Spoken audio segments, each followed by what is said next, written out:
Greetings, viewers. Thanks for joining me out in the shop today, getting started on the front. First thing I did here was add the 3/8 by 3 inch C-channel. Here I plated it with 3/16 here. This is 1/4 inch plate tying it on the ends, and I'll run a 3/16 piece underneath. Next will be, where am I going to put the winch? I'm going to do some pondering on that part. Let me grab a flashlight and show you how the back, I'm not all the way done with it yet. I still want to put a brace in back here, but this is kind of what we got here, what I ended up with. Just threw a little black paint on it. So I'm coming down, nice, did a big 3/16 plate angled to triangulate the rear bumper for extra strength for recovery. Still haven't got my recovery point put on yet. Tied that top of the bumper to the body across the back.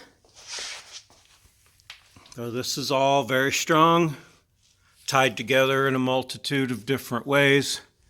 I really like the way it looks, the way it hugs the back of the hatch there. So yeah, pretty pleased with how it's looking so far.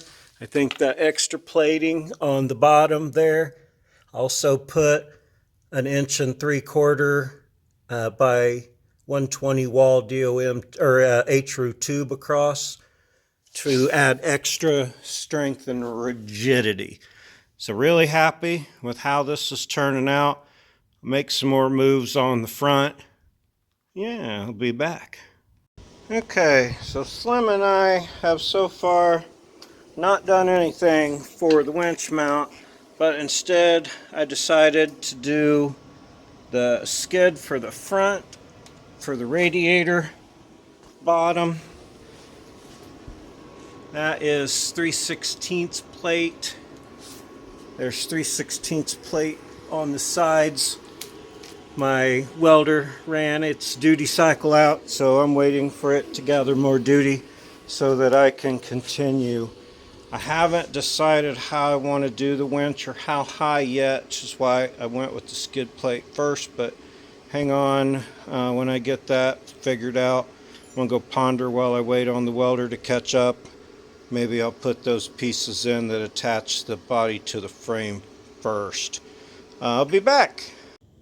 Okay, well, my pondering has led to this point so far. I'm going to take the winch out of there and I'll show you what I've done and the plan for the rest of the winch mount.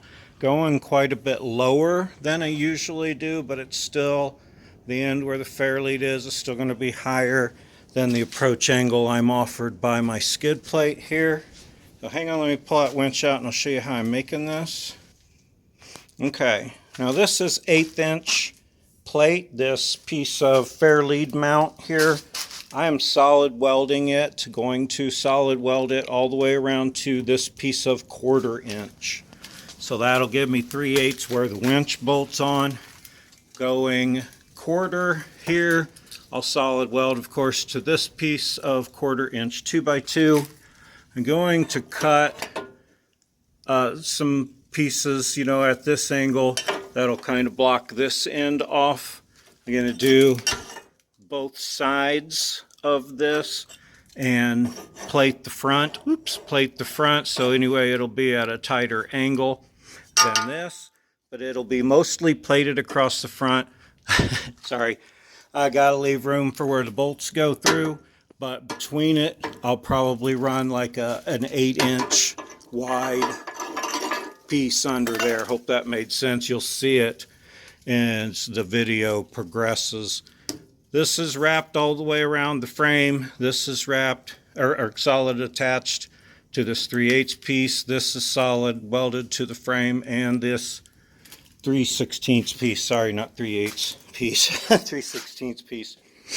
So pretty stout as it is here. I'm going to finish welding all of this together.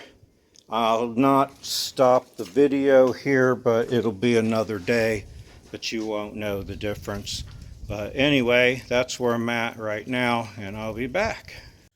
Okay, well, Slim decided that I needed to go ahead and wrap this up and tell you a couple more things that I plan to do, because I need to do some work and get this freaking van out of my shop. I need to do some work on the second gen. I need to do some work for my customers. So I'm not going to be able to work on this for like at least probably another week or so. So I'll just leave y'all hanging for that amount of time and post this. Now, I cut my rocker off right below the doors here to give you an idea of how this is going to work. There's another reinforcing channel that runs down under the driver's door. There's a piece of it back where the B-pillar is, and another piece there at the back you can kind of see. Not exactly the same, but similar. Now I'm going to drill some holes through the top here so I can rosette weld this piece, because it does come up and touch the bottom. But I'm going to attach this to both ends of this, and it's going to run all the way down, wheel to wheel, or along the body where it went. And then I will attach straight across to the frame from the bottom of it, and then up at an angle from the bottom, of the frame to the bottom of this. It's only going to be about 11 inches, and the angle isn't going to be very steep, but it's going to be solid mounted all the way down, solid, covered with heavy plate steel. By the time I get done doing the bottom of the frame with the slider piece of 1/4 inch, I'm going to add some more reinforcements and build some real nice skid plates. I want this to be like a tank and just slide over everything. Going to make my own steeper angle for those lower control arm mounts. I bought the EIM Keith ones, which were super nice for my other truck. Since I got to do frame repairs on this anyway, I'm going to go ahead and make my own. You'll see that too when I get there. So you got an idea of what's next on the bumper. I'm going to finish the welding today. I might work on it some tomorrow, but yeah, you'll see those pieces in the next video. So thanks for hanging out with me today. I appreciate you watching my channel of all the 3rd gen 4runner stuff that's out there. My subscribers keeps gaining. I'm pushing 850 now. So that's awesome. I appreciate you all. Check the links, buy some shirts, support my show, and most of all, have a great day.